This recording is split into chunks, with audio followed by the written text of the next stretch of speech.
This is a video for Sophia's 8th grade class at Morgan Park Academy. I was really excited when Sophia asked me to do a short video talking about what freedom means to me because I work with youth all over the world. I develop programs for young people who are at risk and in countries where they don't have access to education and many of the things young people have access to in the United States. And this is a picture of an Ethiopian girl. This is a 14-year-old girl from Ethiopia, and you'll probably notice that she looks much older than that. She's also married, and over 50% of girls in Ethiopia are married by the time they reach 16 years old. It is a country where it's 24th actually in the world in terms of child marriages. And it's something that the government is actually working to end. Finally, they are beginning to recognize that children should not be married. There's been a big campaign called Girls Not Brides, and yet this is a practice that still continues in many parts of the country. And many girls and young women who are in Ethiopia today were married at really young ages. And they didn't have a choice. They were either married by force and or their families sort of exchanged different goods, or they wanted to marry off the girl because the family didn't have much income, and so they wanted to reduce the number of people in the households just so they could survive. Or in some cases, a girl's older sister who is married may die, and the younger sister is sent as a replacement for the husband who had been married to the older sister. And so she'll be sent in to take care of the children, do all of the chores, do all of the housework, and do whatever the husband demands of her. And to me, this is not freedom.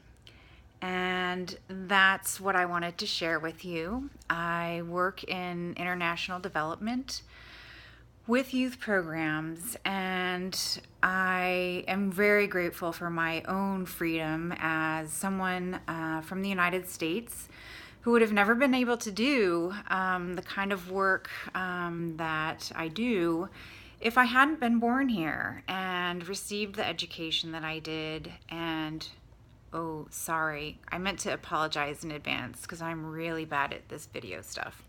So you now are learning that. I'm hoping the information will make up for my really bad video skills. So a few other things I wanted to tell you about what is not freedom, because I find it a lot easier having just returned from a trip where I was working in Ethiopia for a month to come back and contrast what I see in the United States. And when I return here after having been in a really poor country, I really get a sense for the lack of freedoms that young people, but especially girls and women, have in Ethiopia. So a few more things that I would say are not freedom and that we really take for granted in the United States are things like food security. We know where our next meal is coming from. Ethiopia is a country that is going through the worst drought that they have had in 50 years. It's a very severe drought. There are extreme food shortages. It's one of the things that my organization does is provide emergency food. And the government is now, after many years of repeated problems with droughts, better prepared to help make sure people get some kind of food. But they're receiving a very basic basket of food, or either corn or rice, and there's no meat or no vegetables or anything like that to go with it.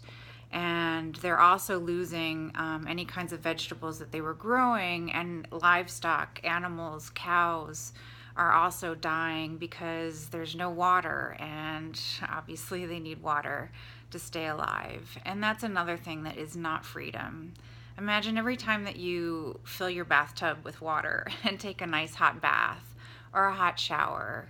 Not being able to do that a lot of the time is what is faced by people who are living in rural communities in places like Ethiopia. They just don't have access to water, access to clean water, and access to drinking water. And a lot of the water that they have is contaminated, so it results in illness. Freedom is being able to pour some tap water out in a sink at my house and drink it, and know, at least unless you're in Flint, Michigan, of course, but knowing for the most part in the United States that our drinking water is safe and that we have plenty of it, especially where you guys are and close to the Great Lakes, where we have a lot of freshwater reserves. Another thing that is not freedom in Ethiopia is the situation with work. Here in the United States, if you work very hard and you really want a job and you really want to be employed, you can always get a job. There's always going to be work to do. It might not be the job that you want. You might even have to work 2 jobs to put food on the table, or to pay your bills, or to have the things that you want. But there are jobs, there is work that you can do. And that's not the case in Ethiopia. There are a lot of people, even people who are really well educated, who just don't have enough jobs. And then another thing that is that called my attention, I went on a drive out to the countryside and got out at a place that was sort of one of those scenic overlooks where you can kind of take a look down on the valley, and it was very pretty. And young children, 6, 7, 8 years old, started coming running out of their houses, and they had baskets to sell, just these little hand-woven baskets. And they, first of all, are forced to work at a very young age and generate income. The parents think that tourists or anyone coming down the road might be more inclined to buy something from a kid if the kid looks like they need the money. But the children do this, and they earn money, and they give it to their parents, and they have no control over what happens with that money. And so that's another thing that we have freedom in the United States. Young people sometimes even get an allowance, and they get to choose how they spend that money. That doesn't happen. Even with older youth and people in Ethiopia, many times college students, for example, if they're making a job, if they get a job and are making money after going to school, will have to give that money to their family, help feed their younger siblings, and help support the family.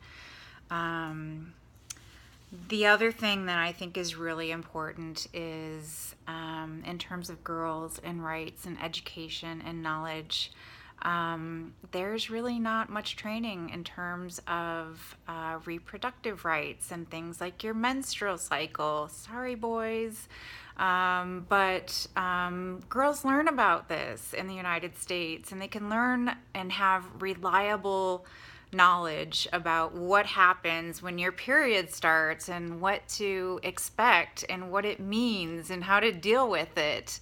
Girls definitely do not get this education in many parts of Africa. I'm shocked even the degree to which girls do not have access to any kind of sanitary pads or any way to deal with their period. And again, sorry kids, I know this is going to sound gross, but it's the reality for them that they use rags. They'll just use dirty rags or whatever they can find, sometimes leaves in some circumstances, because they don't even have the clothes or the rags to use. And again, I know it's going to sound really crazy, but imagine this. I just read a story, actually, it was an interview, and I can send you the link if you want it, because there are some organizations like mine that are now working with community health centers to teach girls about their period and what it means. And even many times the parents don't know how to explain it, and the men don't understand it because it's very taboo. It's like we used to be in the United States when no one wanted to talk about condoms because they didn't think it was appropriate for young people. Well, men don't talk about women and periods and anything like this in countries like Ethiopia. And they sometimes really have no understanding. So this poor girl is telling a story about how when her period started, she had no idea what it was. She thought that it was an illness. She thought she had a disease. She thought that she might be dying, and she was very frightened. And then, she kind of, talked to her friends and found out, but even talking to her friends, who were the only people she felt like she could talk to, she was getting a lot of false and incorrect information. And she talks about some of the things that she tried to do to manage her period.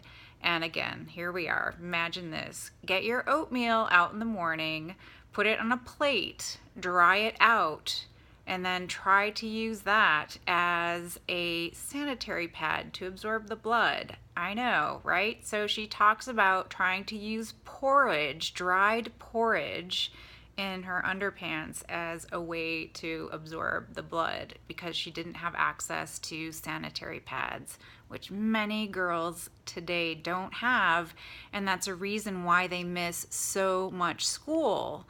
And imagine not having a sanitary pad, having to stay home because you have your period, and not being able to do other things like participate in sports just because you have your period. So I know, forgive me guys, I wanted to mention something in there for the boys as well. Young boys and young girls have to do a lot of really difficult, very adult seeming tasks when they're young. And one of the things that young boys and girls do is fetch water for the family to have water to cook and to wash on a daily basis, sometimes twice a day, and sometimes it's all they do. And sometimes the reason that they aren't going to school is because they're fetching water. They'll have to walk miles and miles to get it and to bring it back to their homes. And this puts them at risk when they're out there. There could be attackers and people like that will do bad things to children. So it's very risky for them, and it keeps them from getting an education in a lot of cases. They also have to work on farms. So I think those are the main things. And for me, freedom is having all of these things, and freedom is having information and being able to go to school. Oh yeah, one more really, I think, interesting thing that happened when these girls came out, and the kids came out to sell these little baskets. They didn't even seem interested in really selling their baskets. They kept saying something I didn't understand at first, and then I realized they were saying pen, pen, pen, and then they were saying pen for school. They were begging me for a pen. They wanted to know if I had a pen because they have no pens for school. So when you think about freedom, we have so much here. We have so much opportunity, and there are so many ways in which people in other parts of the world are not free. I think not having a pen to be able to write down your ideas in your homework or draw, that's not freedom to me. And these other issues that young people face are really good examples of a comparison of how many things that we take for granted. And I hope you guys appreciate all the things that you do have. I'm excited to hear that you do traveling and you experience other cultures, because I think that's a really important way to build tolerance and understanding and compassion, and find ways that we can help people who are in the 21st century living with some of these conditions, that we can do a lot of small things to improve their quality of life. And we can only do that by learning. So, first and foremost, freedom is the access that we have to education. And I hope you guys are making the most of it, that none of you are sleeping after this little video, and keep searching for information and really taking full advantage of the freedoms that you have and never taking them for granted. Thank you for asking the question, and I hope that some of this information has been interesting. Bye.